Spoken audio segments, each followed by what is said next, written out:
Assalamualaikum warahmatullahi wabarakatuh. Selamat pagi. Saya di sini akan menjelaskan mengenai kasus 4 praktikum sistem informasi akuntansi pada siklus penjualan perusahaan Jim & Clean. Sebelumnya, perkenalkan dahulu, nama saya Desi Fitri Wulandari dengan NIM 19050081036 di kelas AK5A dengan dosen pengampu Bu Raya Puspitasari Hasibuan SEMSI. Baiklah, saya di sini akan menjelaskan terlebih dahulu mengenai diagram konteks, di mana diagram konteks ini dimulai dari pelanggan. Pelanggan akan melakukan pesanan ke sistem penjualan yang nantinya akan diproses pesanan tersebut ke departemen penjualan. Lalu selanjutnya akan ke bagian gudang, di mana bagian gudang ini akan menerima beberapa data dari departemen penjualan berupa pengeluaran persediaan, slip pengepakan, dan file pesanan penjualan. Lalu bagian gudang ini akan mengupdate buku pembantu persediaan dan juga membuat voucher jurnal. Kemudian berlanjut ke bagian akuntansi, di mana bagian akuntansi akan menerima faktur, buku besar, file pesanan, dan juga voucher jurnal. Lalu akuntansi akan mengupdate jurnal penjualan dan mencetak voucher jurnal.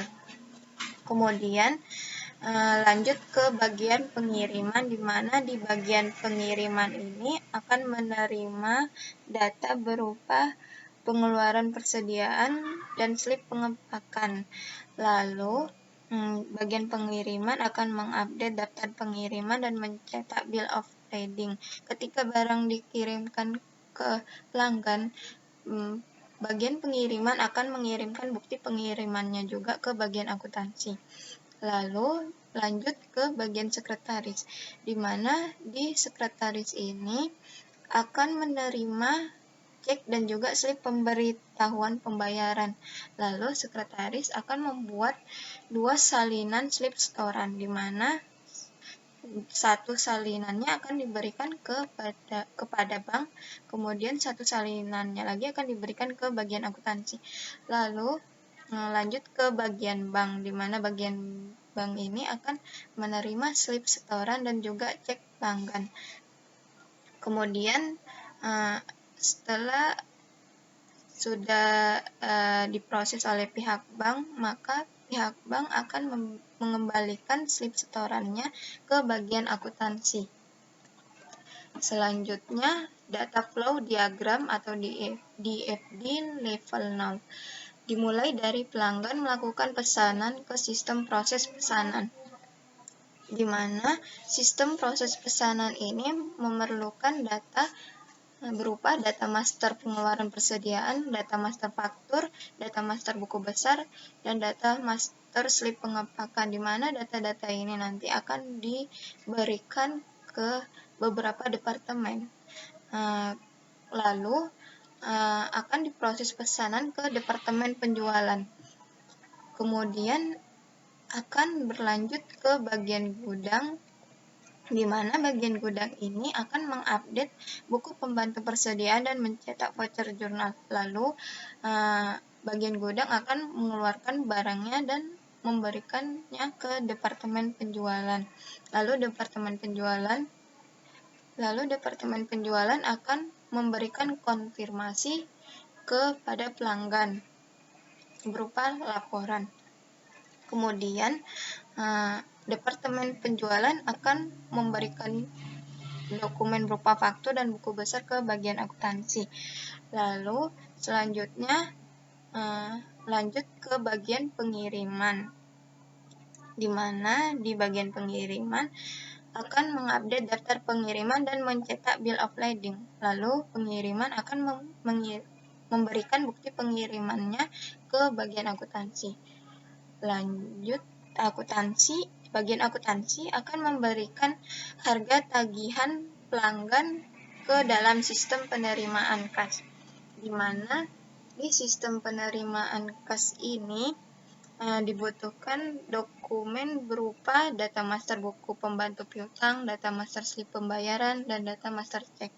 Lalu lanjut ke bagian sekretaris, di mana sekretaris akan membuat slip setorannya. Kemudian slip setoran akan diberikan, slip setoran dan cek pelanggan akan diberikan ke bank, kemudian bank akan mengembalikan lagi slip setoran tersebut. Lalu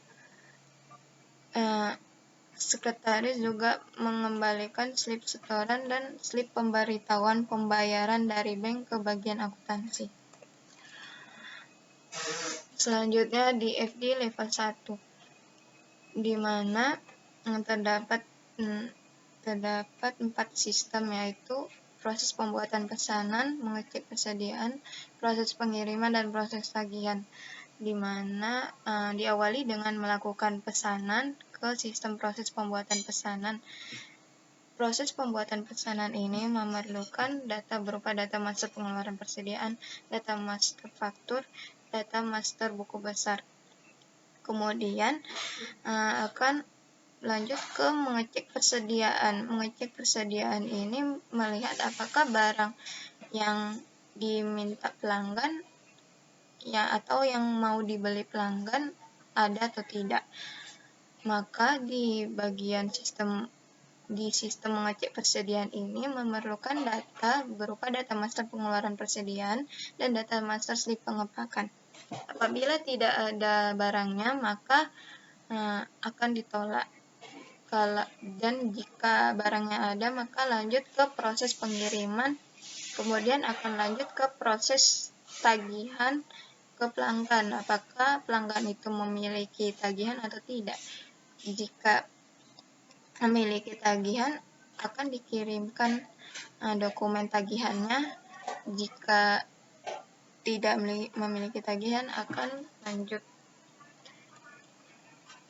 Kemudian DFD level 2, di mana sistem di DFD level 2 ini ada 3, yaitu penerimaan kas, penyimpanan bank, dan penyelesaian.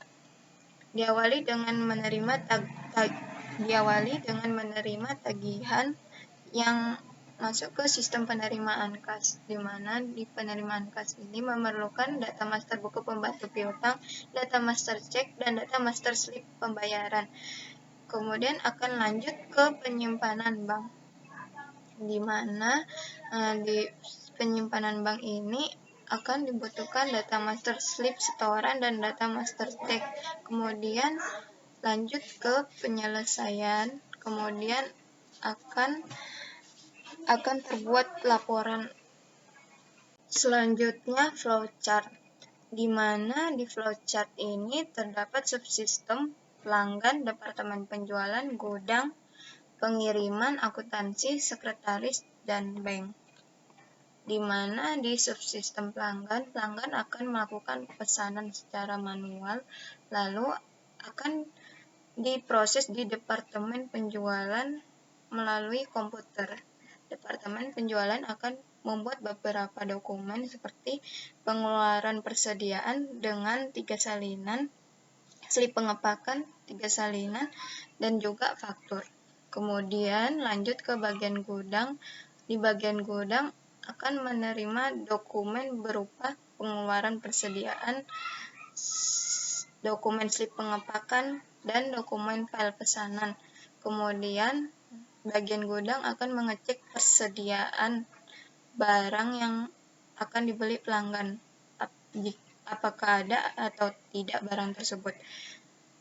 Lalu akan diambil keputusan jika barangnya tidak tersedia, maka akan dikeluarkan dokumen pemberitahuan bahwa barang tidak ada. Jika tersedia, maka akan lanjut untuk memberitahukan ke departemen penjualan. Di departemen penjualan akan diberikan dokumen pemberitahuan bahwa barang ada, lalu departemen penjualan akan mengkonfirmasikannya lagi ke pelanggan mengenai laporan pesanan. Lalu di bagian gudang ini ada barangnya, kemudian akan lanjut untuk melakukan mengupdate buku pembantu persediaan melalui komputer. Lalu akan dicetak dokumen berupa voucher jurnal. Lalu akan lanjut ke bagian subsistem pengiriman, di mana di bagian pengiriman ini akan menerima dokumen pengeluaran persediaan, slip pengepakan. Lalu bagian pengiriman akan mengupdate daftar pengiriman melalui komputer, kemudian akan dicetak bill of lading, dokumen bill of lading, lalu akan mengisi secara manual bill of lading. Lalu akan lanjut ke bagian akuntansi, di mana bagian akuntansi akan menerima dokumen berupa faktur, buku besar, file pesanan, dan pengeluaran persediaan. Lalu bagian akuntansi akan mengupdate jurnal penjualan melalui komputer, lalu akan dicetak kembali voucher jurnal, kemudian akan mengupdate daftar harga melalui komputer, lalu akan diambil keputusan untuk mengecek tagihan. Jika tidak ada tagihan pelanggan, maka akan dikeluarkan dokumen pemberitahuan bahwa tidak ada tagihan pelanggan. Jika ada, maka akan lanjut untuk mengirim tagihan ke pelanggan berupa dokumen tagihan. Kemudian bagian akuntansi akan mengupdate buku pembantu piutang melalui komputer, lalu akan mencetak dokumen ikhtisar piutang. Kemudian akan lanjut ke bagian sekretaris, di mana sekretaris ini nanti akan menerima dokumen berupa cek, slip pemberitahuan pembayaran, kemudian sekretaris akan membuat slip setoran melalui komputer, lalu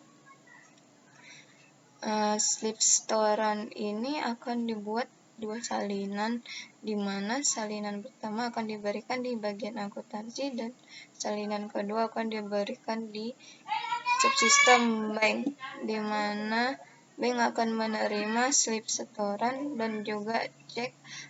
Setelah sudah diproses oleh bank akan mengembalikan lagi slip setoran ke bagian akuntansi. Lalu slip setoran satu salinan lagi akan diberikan ke bagian akuntansi, kemudian bagian akuntansi akan menerima slip pemberitahuan pembayaran, lalu di bagian akuntansi akan mengupdate jurnal penerimaan kas melalui komputer, lalu akan mencetak dokumen voucher jurnal. Kemudian kelemahan pengendalian internal sesuai SAS 78. Pertama, otorisasi transaksi. Di kasus ini tidak disebutkan secara jelas otorisasi setiap bagian. 2. Pemisahan tugas, di mana tidak diketahui secara rinci terhadap pemisahan tugas. 3. Supervisi, di mana tidak adanya pengawasan di setiap subsistem. 4. Pencatatan akuntansi. Di sistem penerimaan kas tidak tertera surat konfirmasi penagihan dari bagian penagihan di Departemen Akuntansi. 5. Pengendalian akses. Belum diketahui batasan akses atas informasi mencakup dokumen. 6. Verifikasi independen. Belum diketahui dokumen pengiriman barang yang dikirim benar atau tidak. Kemudian saran-saran untuk memperbaiki kelemahan pengendalian internal di perusahaan Jim & Clean. 1. Harus ada otorisasi dari pesanan, klaim barang, penerimaan kas. Ini masuk ke dalam otorisasi transaksi. 2. Seharusnya dalam mengupdate buku besar pembantu persediaan tidak dilakukan oleh orang yang sama dengan orang yang bertanggung jawab mengeluarkan barang, karena dalam hal ini dapat menimbulkan kecurangan apabila orang yang sama dapat mengakses buku pembantu persediaan. Ini masuk ke dalam pemisahan tugas dan pengendalian akses. 3.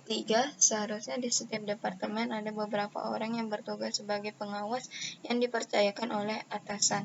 Ini masuk ke dalam supervisi. 4. Seharusnya bagian pengiriman juga menyerahkan dokumen pengiriman barang ke bagian penagihan, sehingga bagian penagihan dapat mempersiapkan faktur penjualan yang dikirim ke pelanggan.